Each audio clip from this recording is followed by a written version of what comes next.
सबसे पहले तो मुझे भारी ऑब्जेक्शन है इस बात पे कि बार बार एक ऐसे व्यक्ति को जो जेल की हवा खा के हैं भ्रष्टाचार के मामले में, उनको पुरुषोत्तम श्री राम के साथ कंपेयर किया जाता है। और हमारे यहाँ एक कहावत है कि अब जो दिल्ली है वो राम भरोसे है। इसका मतलब ये होता है कि जो जिन लोगों की जिम्मेदारियां हैं उनको तो कुछ करना नहीं है, तो जो राम करेंगे वही करेंगे। तो राम के भरोसे आज आम आदमी पार्टी ने इस पूरी दिल्ली को छोड़ दिया है। और कहीं ना कहीं आप देख रहे हैं कि पिछले कुछ महीनों में, और खासतौर पे अगर हम 10 साल का भी ब्यौरा देखें, तो आम आदमी पार्टी आज पूरी तरीके से एक्सपोज हो चुकी है।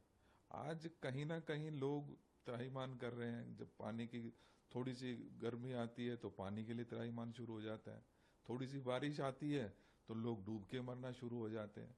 बिजली की क्या हालत कर दी है। 5 रुपए एवरेज बिलिंग रेट होता था माननीय शीला जी के समय में, आज 10 रुपए हो गया है। पानी की सब कहते थे कि फ्री देंगे, गंदा पानी पूरे दिल्ली में सप्लाई किया जा रहा है। तो कहीं ना कहीं मैं समझता हूं कि आज वाकई में जो दिल्ली है वो राम भरोसे चल रही है। जहां तक जिस तरीके से अपने आप को एक डमी मुख्यमंत्री के रूप में आतिशी जी ने पेश किया, इससे कहीं ना कहीं महिलाओं की जो भावनाएं थी, जो कुछ उम्मीद लगा के बैठी थी कि शायद कुछ काम हो पाएगा, एक महिला आई है कि महिला का सशक्तिकरण होगा।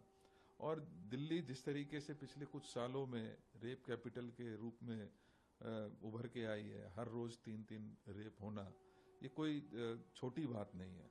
तो लोगों को उम्मीद थी कि आतिशी जी आई हैं तो कुछ ना कुछ समस्याओं का समाधान होगा। इस दिल्ली ने, जिसने आदरणीय शीला दीक्षित जी को काम करते देखा, दिल्ली को बनाते हुए देखा है, तो बहुत सारी उम्मीदें थी कि एक और नई महिला आई है, शायद कुछ ना कुछ दिल्ली का भला करने का काम करेगी। लेकिन अब मुझे लगता नहीं किसी प्रकार की कोई उम्मीद इस सरकार से या इनके मुख्यमंत्री या इनके मंत्रियों से की जा सकती है।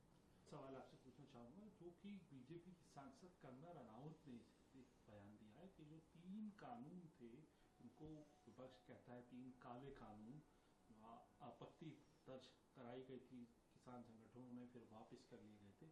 वो कह रही कि आज फिर वापस लेके आने चाहिए, इनको दोबारा इन कानूनों को लेके आना चाहिए। देखिए, विनाश काले विपरीत बुद्धि, मैंने सुना है, कहावत है, जिसमें जब विनाश होना होता है ना तो बुद्धि भी विपरीत हो जाती है। और कौन इनको बढ़ावा दे रहा है, क्यों इनको रोका नहीं जा रहा है? बार बार इस तरीके के जो बयान है, कहीं ना कहीं ये भारतीय जनता पार्टी के ऑफिशियल बयान है।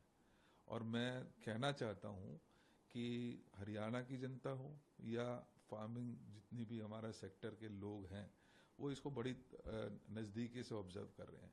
ये एक महिला जिसने पहले बार बार कोशिश की कि इसमें आतंकवादी आते हैं, इसमें भाड़े के लोग आते हैं, जिस तरीके के बयानात लगातार कंगना रनौत कर रही है, ये बहुत शर्मसार करने वाली बात है। एक पूरे, मैं समझता हूं कि फार्मर्स कम्युनिटी को शर्मसार करने की बात है। और इसमें कहीं ना कहीं मौन सहमति भारतीय जनता पार्टी की भी दिखती है।